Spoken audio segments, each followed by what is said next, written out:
Welcome back, dear viewers. We've been joined here in the studios of Hala, Kuwait with our special guest, Aldo, Giaquinto, world traveler, as well as Vera, Kozlovskaia, world traveler. Of course, it's always a pleasure to have you here in the studios of Hala, Kuwait to know more about your adventures. How did that begin? How did it start? Can you tell us?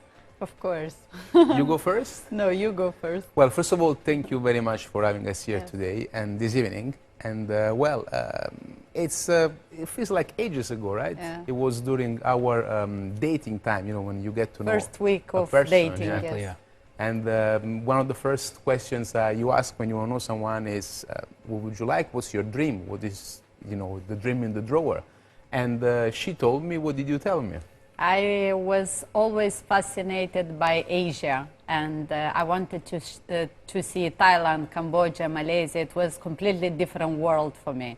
So I said I would like to go at least for 6 months backpacking, but in a very economical way. Instead of going to luxury hotels, you know, I would like to go to remote places, villages. I would like to know people, local people, to speak with them, to get to know directly from them about the culture and try dishes and learn about their traditions. So, and I asked him, would you like to join me in this adventure? And you said a few sentences. What's the problem? You know, which basically I really meant it, because there is also a little contract in between. Like I made it, but we started to save money for a few years. We started to plan. Yeah. What began like a backpacking idea, yes, it transformed into like we thought about camper, but then we thought, where are we gonna go? It's too big, you know.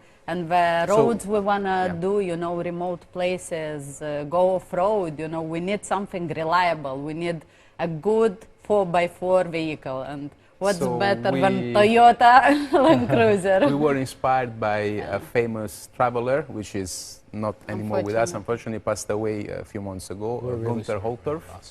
And maybe you know him, the German. He traveled the world in this Mercedes G-Wagon with a bed at the back. He has a Guinness record for the most visited countries in the world. With a car. Yeah. And I said, wow, that's a 4x4. So let's see if we can fit a bed in a Toyota. So we went to the car dealer and we checked the measurement. The guy could not believe us. But slowly, slowly, we saw that our dream was becoming a reality. So the perfect opportunity was during Brexit, because we used to live in, I'm from Italy originally, but we lived 6 months in UK and 6 months in Italy. So when Brexit came out with the exiting UK, leaving Europe, she lost her job. I have a small business, had a small business, and I found a manager. So I said, well, we've been saving money for a few years. It is now or never, you know, carpe diem, you know, grab your chance. But so we transformed. We transformed our vehicle into mini home on wheels.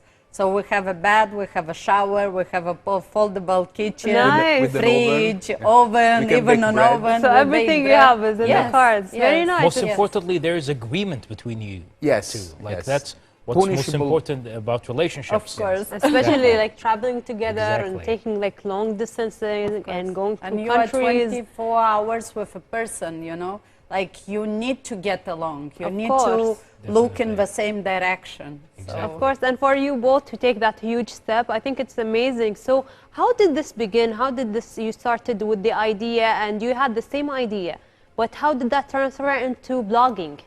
You also blog about it. I saw your account on Instagram. It's really amazing how you travel the world, take pictures. And I also saw your car outside. It has a lot of countries' flag on it. Yes.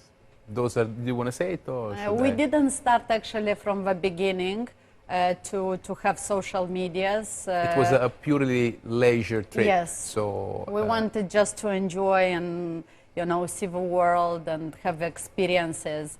But during COVID, traveling the world, we noticed how beautiful it is, but also how fragile. So we noticed the environmental problems. You know, pollution, deforestation, overfishing. So we decided to do something about it. So instead of complaining, instead of pointing the fingers to others, but why they're trashing, why they're littering, we said, you know, why we don't try to give something back to our planet? Because mankind, unfortunately, keep taking too much from the resources of our planet without giving enough time to regenerate. I don't know if you maybe heard Earth Overshoot Day. It's that day when we run out of resources for this year and we start to borrow it from the next year. 2022. But the question was? Well, but that's how we started blogging.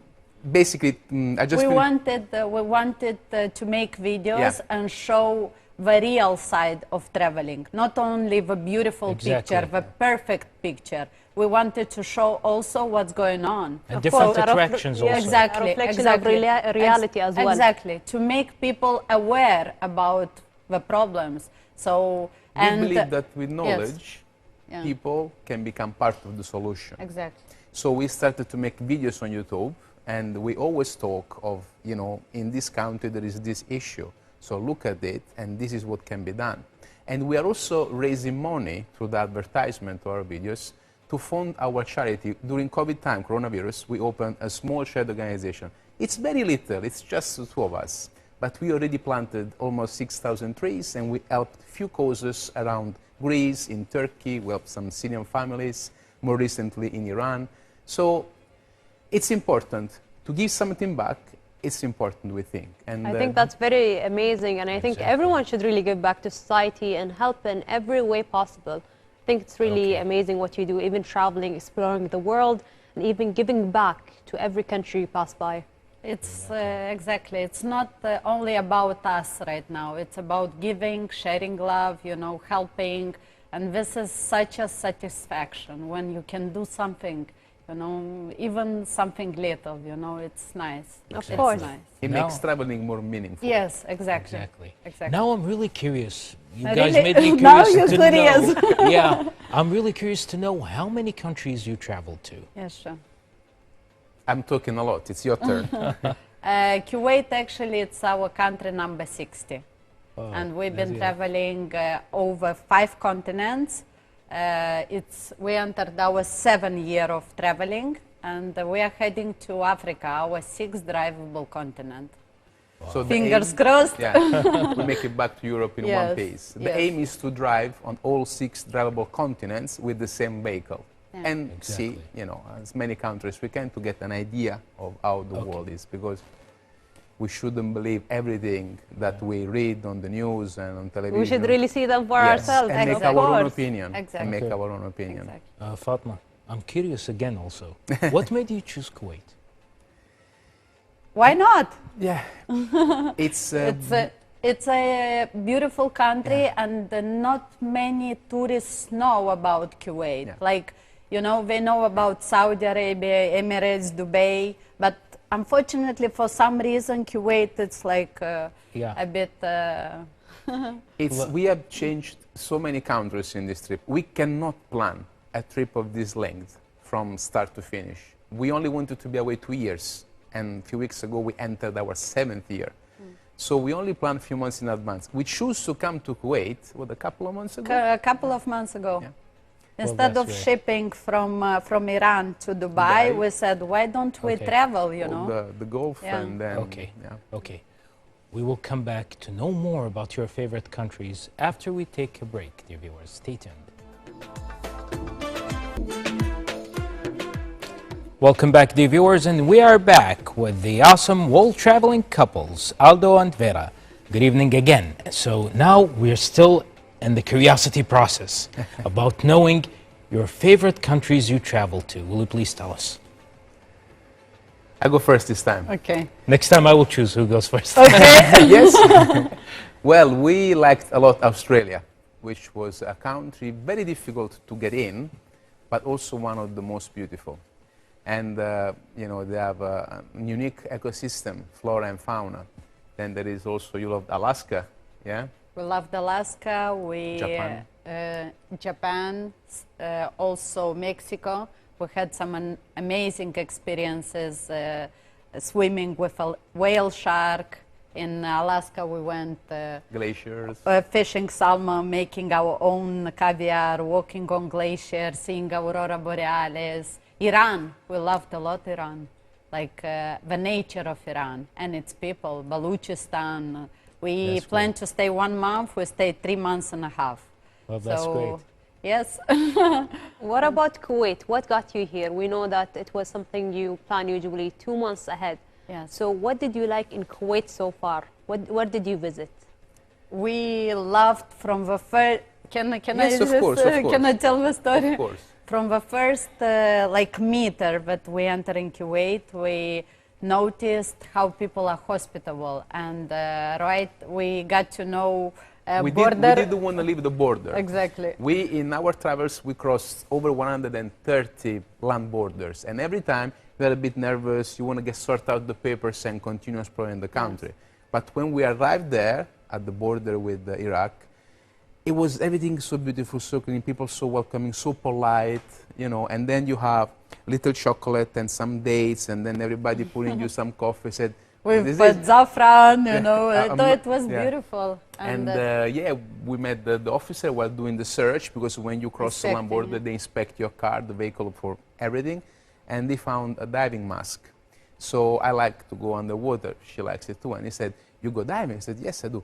"Really? I cannot believe it. I have a boat. Come with the boat with me." And so right away. So the second day Yeah. in Kuwait, we went with a border officer. We went on a boat to see violence. Yeah, so, and then we went to a farm. with the Arabian horses, Yes. and it also was very beautiful. We went to a desert with camels, Camels. also. That's great. nice. Yeah. We are leaving Kuwait City for last. We have some work to do, you know, catching up with videos. On our social, we are still in Iraq, so we are a Yes. few days behind. But And, it was so intense. yes. 1 week we are here, but we met so beautiful, so many interesting Exactly, people, so many activities, experiences, but we are like so behind of everything. They As they say, save the best for the last. yes. Exactly, yes. exactly. Of course, and I think it's amazing that you feel so welcome, and we're really happy to have you here in Kuwait, and especially to experience our culture.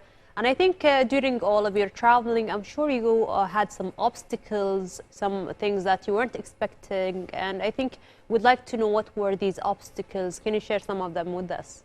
Yes, one of the most difficult thing when you travel extensively over land, what we do, is when you ship your car.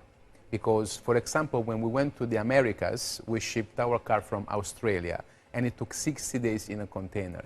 Every time we go through the process, there is a lot of paperwork, documents, Stressful, and very yes. stressful. And that's what was one of the most challenging things of the trip. The weather, weather, also, yeah. the weather, because we've been from extreme -30 in Canada to plus 65 Almost 60 Yes. over 60 in the Lut in Desert. the Lut Desert in Iran. So these extreme temperatures are kind of difficult to you know, get along to, but it takes our body, it takes 2 weeks actually to acclimatize, to get Exactly. used to the weather. So at the beginning it's kind of uncomfortable, but then But then you got get used to it. Yes, You yes. get used to it. Yes. Before I ask the next question, who wants to answer first? You choose. I don't know. This is a difficult question or We are choice ready. for me. We are ready. Anyway, so we are wondering also about, now we passed by the curiosity, now wondering process. So we are wondering, what are the next countries you're going to, or you're planning to visit in 2022? That's an easy question. That's an easy question I wanted to say. We are going towards Africa, which is our 6th drivable continent. We will go through Saudi Arabia, Emirates, Dubai, Oman, in Egypt, and then go all along the east coast, and then all along the west coast up to Morocco. So it's kind of, it's a long way to go. Definitely. Of course, but I think it's going to be very exciting. I think your journey so far, it's amazing. And then going through a lot of different cultures. Yes. And ending in Morocco. I think this was planned 2 months prior to Kuwait, was it? Well, no. Africa Well, was our dream continent for many, many years. But it's one of the most challenging because they have some wars there. They have bad roads, they have difficulties in scarcity, getting water. yes, scarcity of food, of water, so different diseases, malaria, and so we plan to leave Africa for the last. So we So we gain can more experience. experience, so we feel more comfortable, and this is But Yes. our trip will not end in Morocco. Yes. We still have all Western Europe to cover, which we didn't do with the car, and we would like to finish in Iceland, because for us it's an island that has a particular meaning. So there Yes. is at least 2, maybe 3 years on the road. But you know, inshallah, we don't know. So it's all to write. We still don't know what's going to happen in 3 months' time. It's the Yes. idea. So, That's the idea. Also about your idea, what was overlanding was like my idea, but Aldo's dream is to sail around the world. So, So that's the next step. That's exactly. stage 2, yeah. Stage 2, if we survive. we realized that the oceans are the Yeah. part of the world. We live in a blue planet that are most affected by the environmental problems. So we feel like we should probably focus on sailing around the world and, you know, locate, Protecting the oceans. try to increase the protected marine areas and, you know, spread a bit more awareness about what's happening with from the pollution to the climate change, with the coral reef dying, Overfishing, and yes. yeah, we're fishing. There is a lot to do. We would like to work in the environment, yeah. and to protect the nature. Of course, and hopefully when you're sailing, you'll pass by Kuwait as well, so we'll have We you will, again. we We will, yeah, of course. Yeah. Definitely. All around the world. Definitely. That's amazing. Well, thank you so much for having this amazing interview and the information you've shared with us regarding the countries you travel to. We wish you the best of luck with your future endeavors. Thank you so much. Thank you so Thank you much. so Thank for you having so us much. here It's a today. pleasure to have you here in the series of Hala Kuwait. Well, dear viewers, we had with us Aldo and Vera, the world travelers. Let's move on to our next report. It's about home decor workshop. So let's have a look at it.